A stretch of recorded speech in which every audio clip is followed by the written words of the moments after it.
मोड़ीनगर नाम का एक बड़ा सा गांव था जिसमें दुलारी नाम की एक औरत रहती थी। दुलारी के दो बेटे और एक बेटी थी। दोस्त, वीडियो तो देखते हो और सुनते हो लेकिन मेरे चैनल को सब्सक्राइब नहीं करते हो, इसलिए आपसबों से रिक्वेस्ट है, जो मेरे चैनल पर पहली बार आए हैं वह सब्सक्राइब कर दीजिए ताकि चैनल मोनेटाइज हो सके। उसके दोनों बेटे अंकित और संकेत शहर में नौकरी करते थे।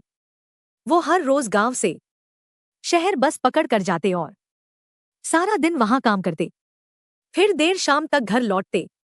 दुलारी अपनी बेटी सीमा के साथ घर में रहती।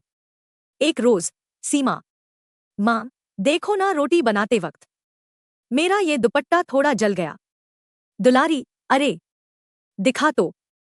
चल कोई बात नहीं, मैं इसे रफू कर दूंगी, फिर तू इसे ओढ़ लेना। सीमा, नहीं ओढ़ूंगी माँ तो क्या फर्क पड़ता है, वैसे भी आजकल कुर्ती और प्लाजो का जमाना है।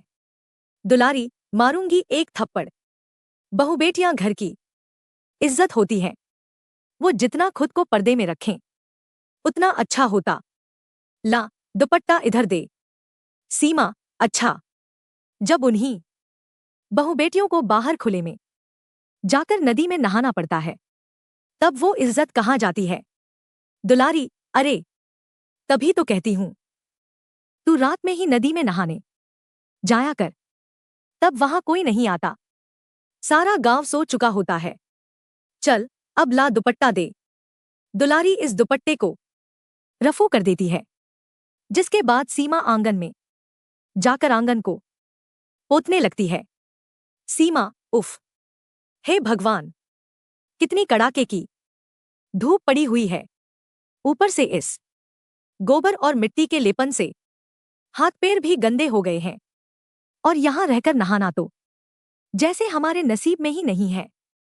कोई नहीं, हाथ मुंह ही धो लूंगी, रात में जाकर नदी में नहा लूंगी।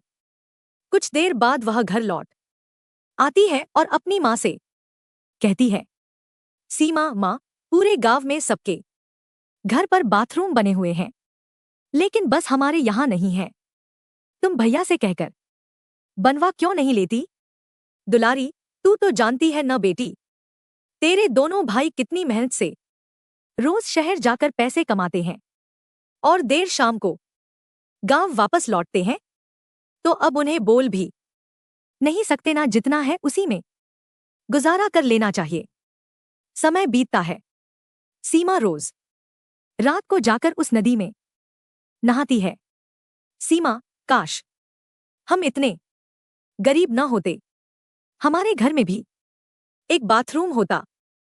सीमा चुपचाप से नदी में नहाती है और फिर घर लौट आती है। ऐसे ही समय बीतता है। एक रोज दोनों भाइयों से उनकी माँ कहती है, देखो बच्चों, अब तुम्हारी शादी की उम्र हो चली है, मैं चाहती हूं कि अब तुम शादी कर लो। अंकित, क्या माँ शादी? हम दोनों भाई। मान, बात यह है कि हमने शहर में पिछले हफ्ते ही अपनी पसंद की लड़कियों से शादी कर ली है। अंकित, हाँ माँ, हमने कई बार आपको ये बताना चाहा, लेकिन हिम्मत ही नहीं हुई। ये सुनकर दुलारी हैरान रह जाती है। दुलारी, कमबख्त तो बड़ी जल्दी पड़ी थी शादी करने की। खैर, अब कर ही ली है तो कल जब शहर जाओ तो मेरी दोनों बहुओं को लेकर आओ। अंकित, जी माँ, वो दोनों भी आप लोगों से कब से मिलना चाहती थीं।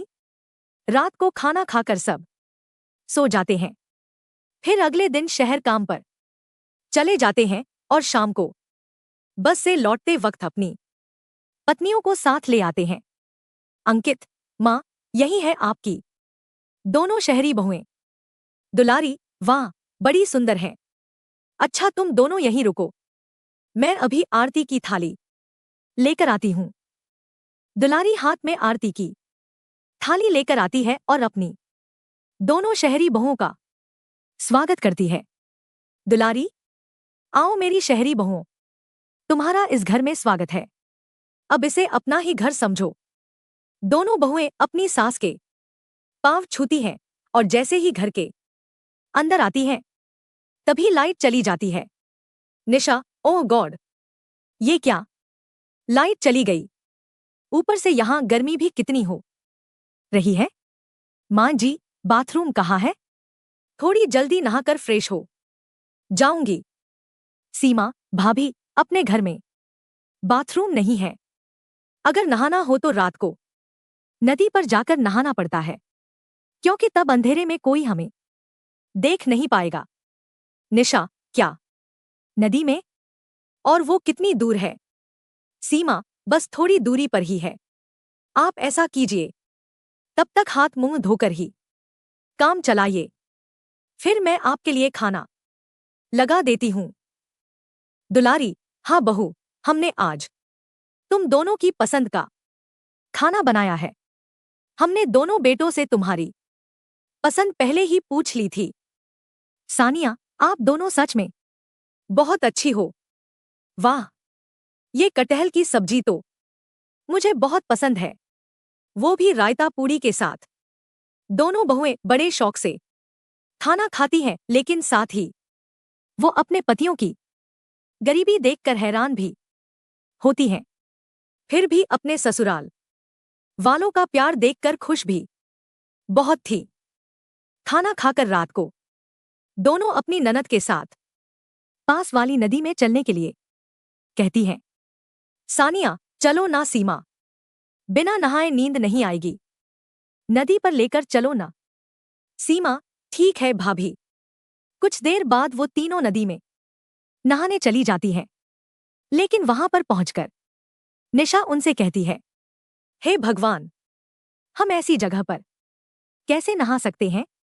यहां तो हमें कोई भी देख सकता है, और अगर किसी ने चुपके से हमारी वीडियो बना ली और सोशल मीडिया पर डाल दी तो? ना बाबा ना, मुझे तो बड़ा अजीब लग रहा है। सीमा, अरे कुछ नहीं होगा भाभी, ये आपका शहर नहीं है, हमारा गांव है। यहाँ के लोग बहुत सीधे होते हैं, और रही बात किसी के आने की, तो रात में यहाँ कोई नहीं आता। अब इतना भी मत सोचो, नहीं तो कल का पूरा दिन भी बिना नहाए ही बिताना होगा। अपनी ननद के कहने पर दोनों नई बहुएं कपड़े उतारकर शरीर पर टॉवल लपेटकर उस नदी में नहाने चली जाती हैं। निशा, वाह, इस नदी में नहाकर कितना मजा आ रहा है, इस चांदनी रात में ठंडे ठंडे पानी में। सानिया, सचमुच ये तो शहरों के स्विमिंग पूल से भी बहुत अच्छा है। काफी देर तक नहाने के बाद वो फ्रेश होकर घर आ जाते हैं। ये सिलसिला अगले 5 दिन तक ऐसे ही चलता रहा। फिर एक रात सारा काम निपटाने के बाद वो दोनों नई बहुएं रीमा के साथ नदी पर चली जाती हैं। लेकिन जब वो नदी में नहा रही होती है, तभी निशा को झाड़ियों के पीछे किसी के होने का संदेह होता है। निशा, मुझे लगता है वहां कोई है। सानिया, मुझे भी ऐसा लगा। ओह गॉड, मेरे कपड़े कहाँ गए? निशा, अरे तुम्हारे कपड़े कौन ले गया? तभी निशा जल्दी से तौलिए में बाहर आती है और नदी के पास पड़ा एक डंडा उठा लेती है और जोर जोर से झाड़ियों में मारती है। आदमी, अरे नहीं, आ। झाड़ियों के पीछे से एक आदमी निकलता है। निशा, तेरी इतनी हिम्मत? निशा, सानिया, जल्दी से वो डंडा उठा और इसकी इतनी धुनाई कर कि इसकी अकल ठिकाने आ जाए। सानिया और निशा दोनों उस लड़के की खूब पिटाई करती हैं।